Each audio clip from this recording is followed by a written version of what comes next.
Past Sins by Penstroke, assisted by Batty Gloom. Prelude. Resurrection. Amidst dim candlelight, a single unicorn sat with his head bent down, eyes shut. He sat alone at the edge of a still pond, his reflection dancing in the water. The pond was nestled deep within the Everfree forest, where the darkened trees with their gnarled branches surrounded all sides like silent sentinels. While most of Equestria had just shifted into spring, the Everfree was still gripped by clinging bits of winter. Snow covered the ground, and there was a lingering chill in the air. The unicorn's hot breath left puffs of steam to curl and rise for a few seconds before disappearing into the night. For a long while, the unicorn had sat in utter silence on the edge of the pond with only a few nearby candles for company. The light from the tiny flickering flames fell upon his coat and mane, which had been dyed from its natural colour to a pitch black. Even his cutie mark had been covered by the dyes, his flank appearing utterly blank. Only the quiet sounds of the forest were audible. There was the creaking of the trees, the shifting of the pond water, and the occasional buzz and chirps of insects. In all, it was a scene of tranquillity, and it was just what the unicorn needed to prepare for the task of the evening. Yet, as he took in another deep breath, hoofsteps began to echo across the trees. "Nexus, we're ready when you are."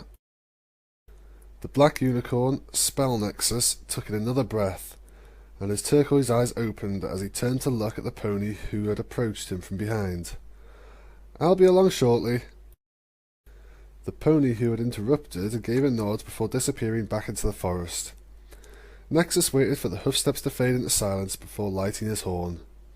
His magic flowed freely, and he used the mystic energy to reach his side and levitate a number of items into the air. He then looked skyward, fixing his gaze on the moon. "Our queen, guide me this night, for it is beneath this full moon that our efforts come to fruition." Nexus spoke the words slowly, with a voice that carried the tone of a pony well practiced in preaching, whose words could inspire loyalty and devotion. It was a voice that had drawn great minds and strong bodies to the cause, though at the moment Nexus spoke only to himself as he lowered his head and touched his hoof to his chest. "Let me be barely a vessel for your will and strength until the deed is done."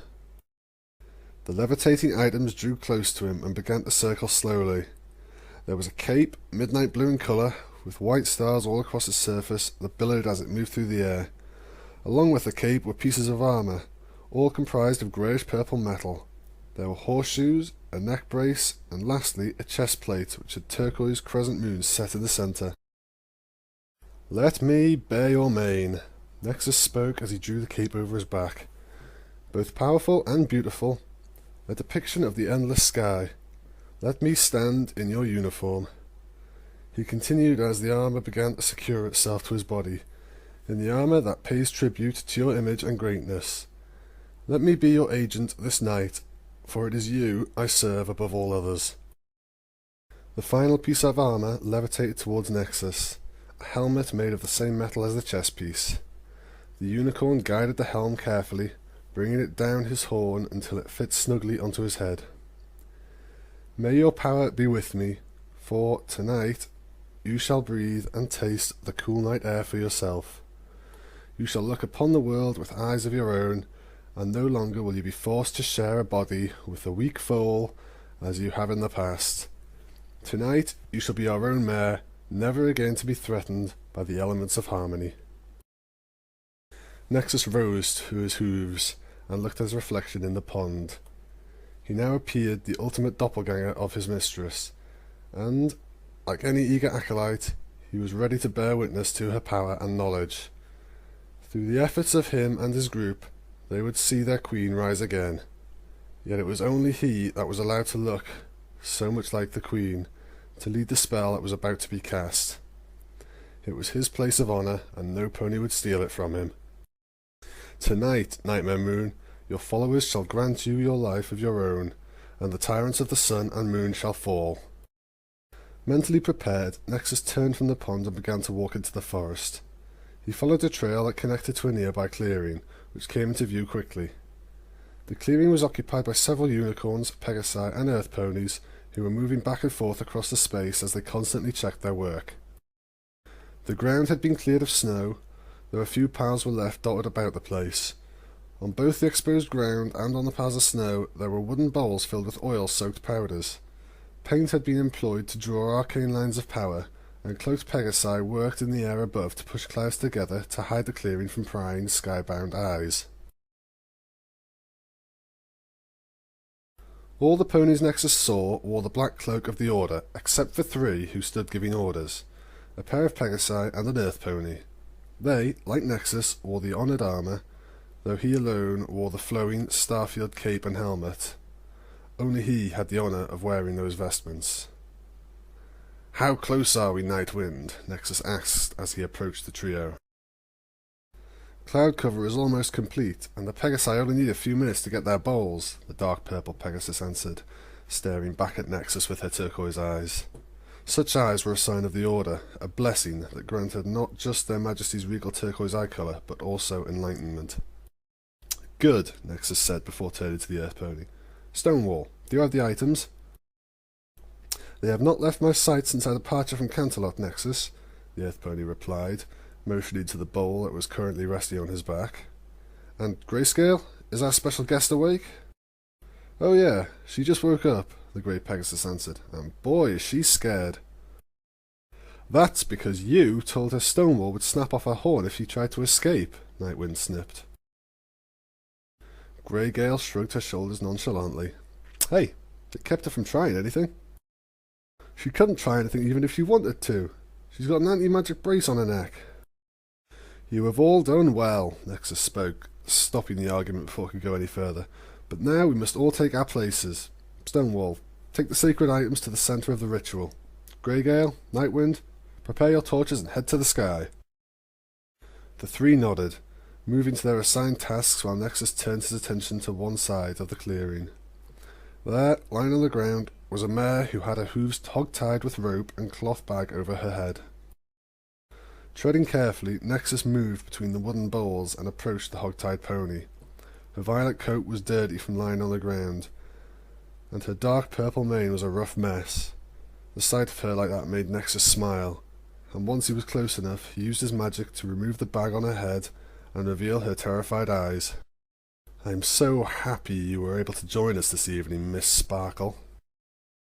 "Who are you? What are you doing to me?" Twilight Sparkle asked in a panicked squeak, just barely managing to find her voice. She struggled at the ropes around her legs and tried to use her magic to escape. However, not only had she been physically bound, but the metal brace secured around her neck kept her from making use of her magic. Nexus laughed a little to himself and used his magic to pick Twilight off the ground.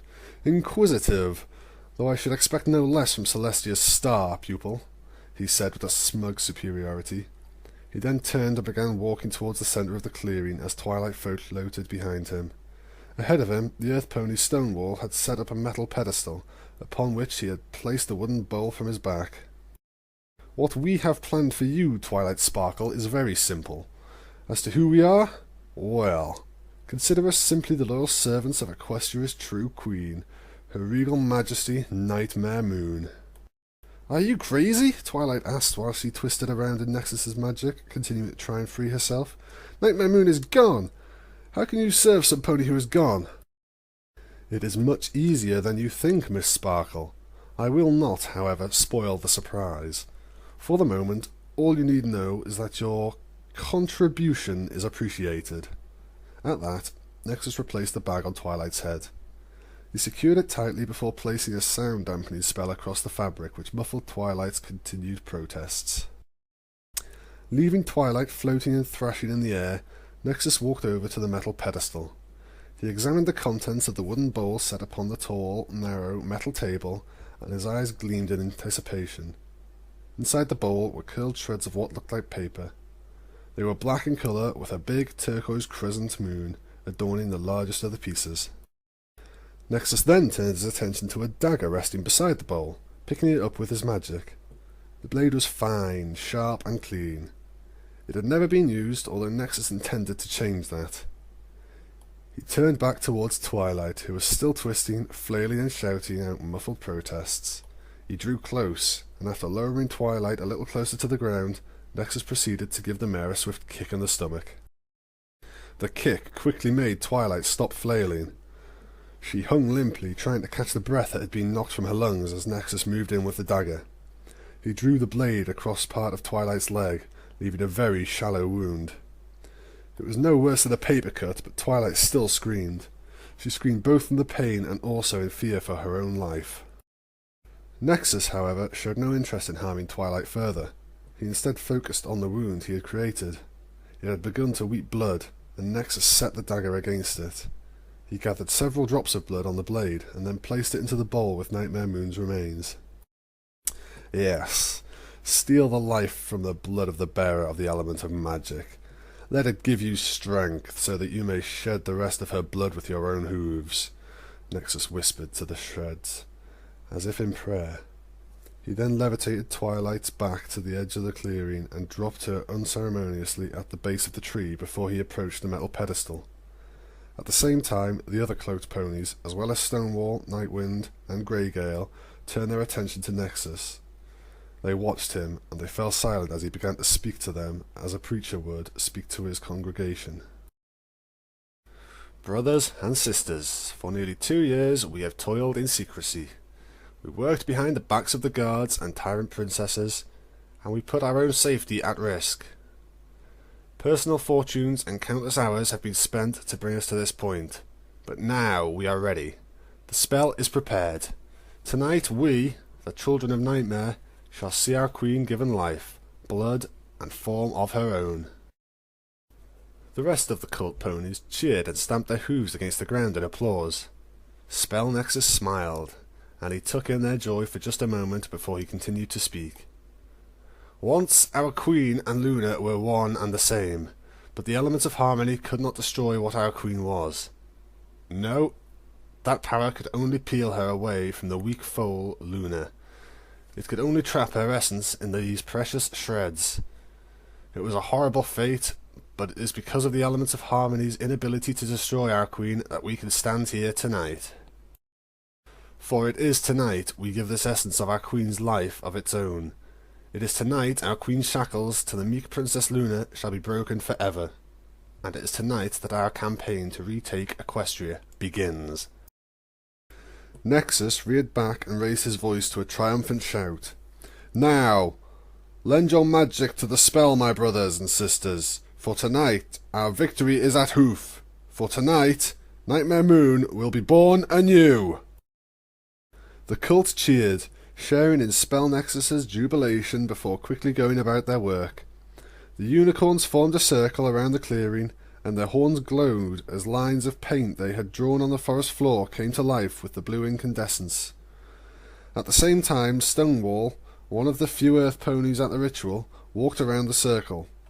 With a torch in his mouth, he lit the bowls filled with oil-soaked powders, causing them to flare with an eerie blue flame. A similar scene was occurring in the air above the ritual. There, the Pegasi cult members held more bowls of powder, keeping them aloft while Greygale and Nightwind flew amongst them. The 2 armoured Pegasi lit each bowl with practiced efficiency before joining Stonewall on the edge of the spell, where the trio would watch it as it unfolded.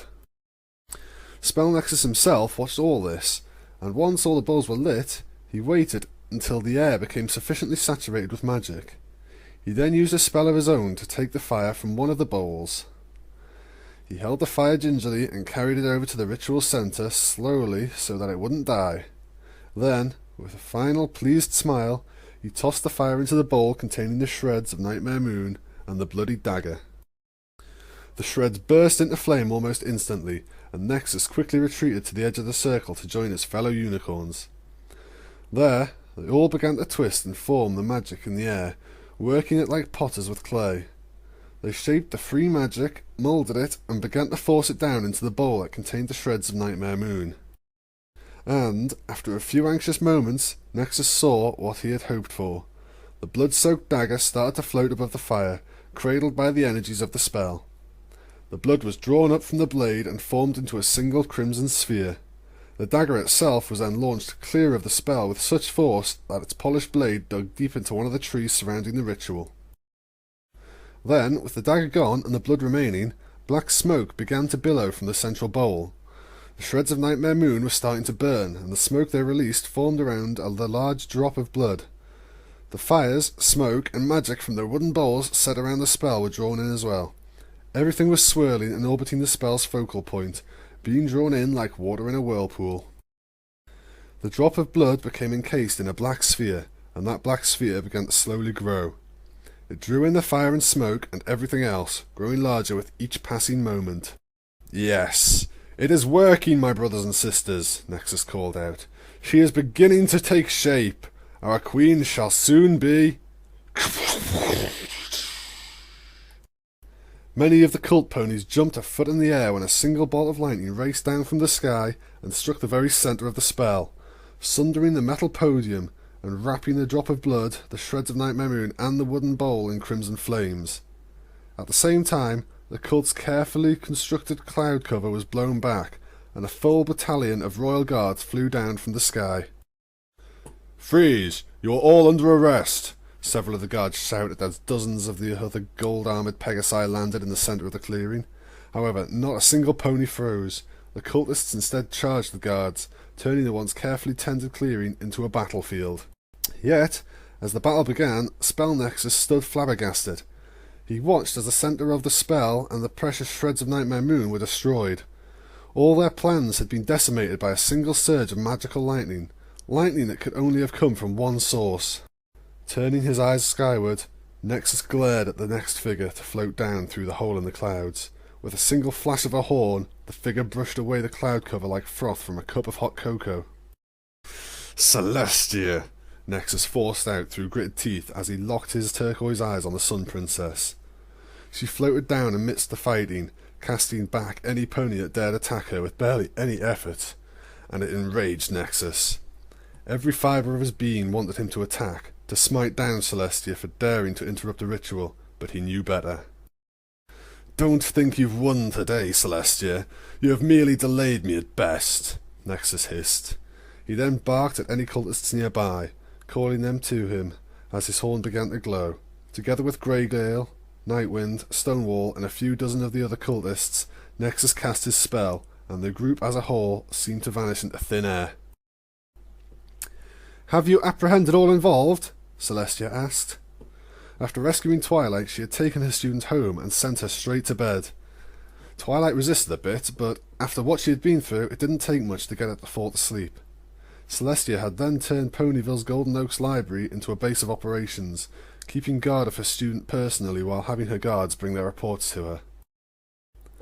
"We have captured a great number, but we believe some were able to escape by using magic to disguise themselves," the guard reported. Head bowed respectfully to Princess Celestia. "We believe it was an invisibility spell, and we followed their tracks into the forest. Unfortunately, the tracks eventually ended. We are currently working under the belief that the missing cultists realized their mistake and corrected the spell so it hid their tracks as well. We are continuing to search the forest with the aid of the zebra that reported your student's pony napping." "Yes, Zecora.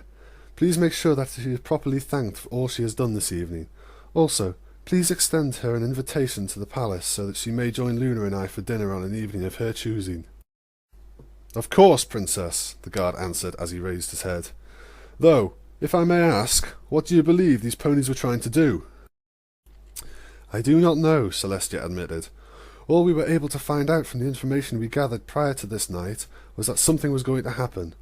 Unfortunately, Twilight had her head covered by a thick sack for most of her pony napping. She doesn't know enough for us to ascertain this group's purpose." "What about the spell?" Celestia shook her head. "The spell is not something I recognize. If it is from a book or ancient scroll, then I have not read it.